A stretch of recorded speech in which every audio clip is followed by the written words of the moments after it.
Good morning and welcome back to Body by Becky. Today I want to discuss a common problem with you, and that is patellofemoral syndrome.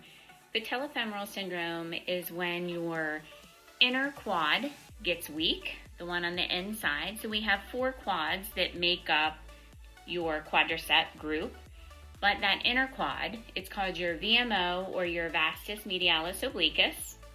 It's the muscle responsible for the last 15 degrees of extension. So when you do a squat, you go all the way down, try to get those thighs parallel, and you come up. That last 15 degrees is where you work that inner quad. Otherwise, the other ones overpower and they kind of pull the kneecaps out to the side. So in your femur, down here at the knee, your kneecap rides in a groove. And if the outer muscles and the inner muscle of the quads, so the other 3, are so strong and the inner quad is weaker, it's popping out to the side. So it's not riding in that groove. You'll get some inflammation in there.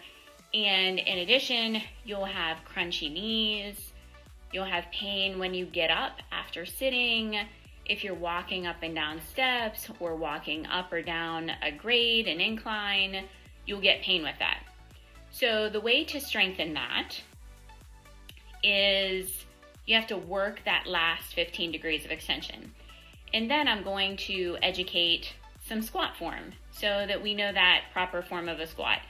So many instructors, I've heard them say, oh, don't lock out your knees. So then people think they have to stop at a little bit of a bend. You want to fully extend your knee. You don't want to hyper extend that knee. So you want to make sure that you fully extend that knee. That is where we're working that inner quad muscle. Women are also more likely to have patellofemoral syndrome. You know, it can happen because of an injury. It can happen because you're a frequent runner. You run, so you don't normally lock out and extend those knees. Those quads are very powerful. Hamstrings, glutes are very powerful. And women have wider hips, and we kind of narrow in at the knees. So we have what's called a wider Q angle. It just means we're a little bit more curvy, so we have a little bit more issue with that. So a great exercise for your VMO muscle is you take a little ball, because this is going to provide me that slight knee flexion.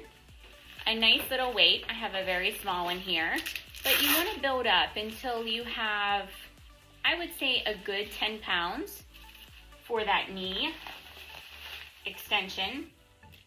But we put on that small weight, and the last, again, 15 degrees of extension is so important. So we want to push the knee into the ball. You want to lift the heel up and lower. And that inner quad is now functioning. In addition, in my classes, I like to do exercises that use this little ball, because it also trains us to be in a good squat position.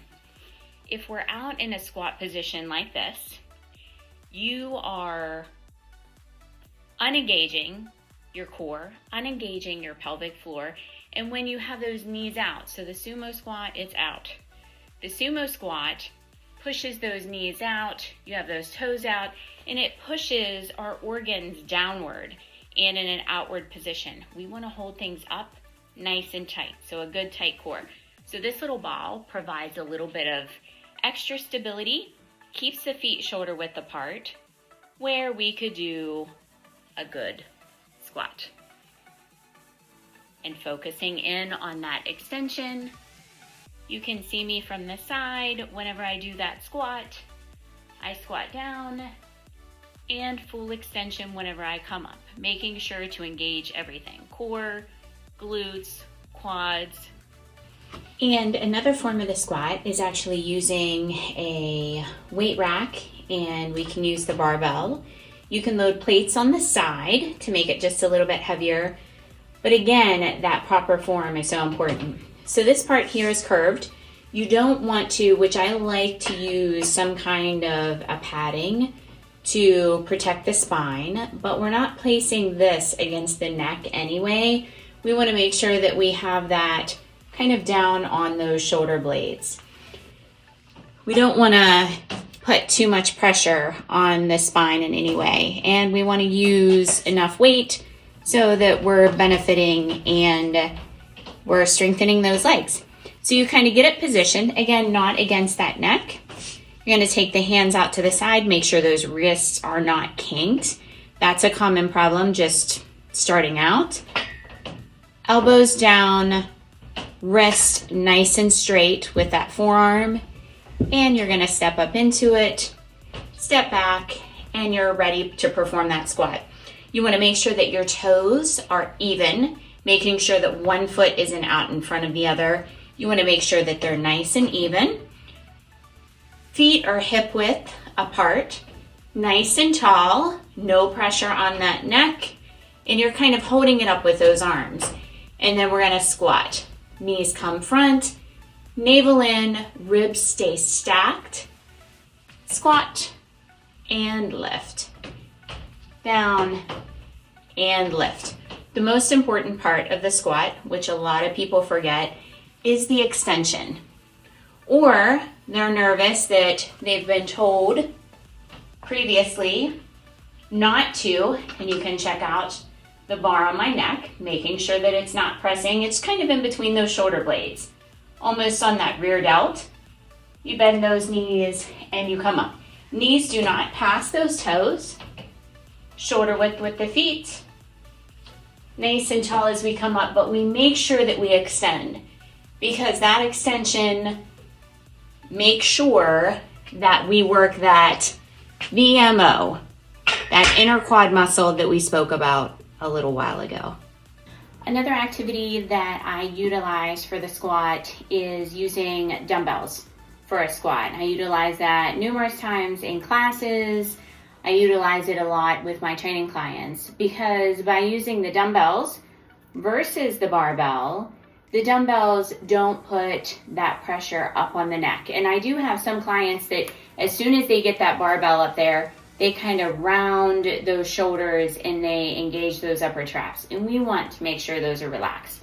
So again, you can utilize that ball, especially if someone has the tendency to kick their knees out. We want to use that ball, grab our dumbbells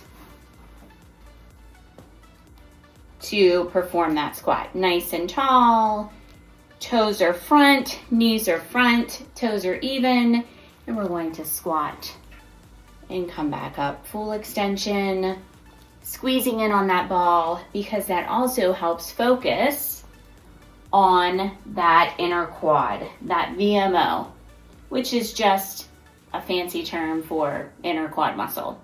So again, nice and tall, chin up, hips back, weight in the heels, and lift. You actually hinge at those hips, but the chest and the back stay nice and tall.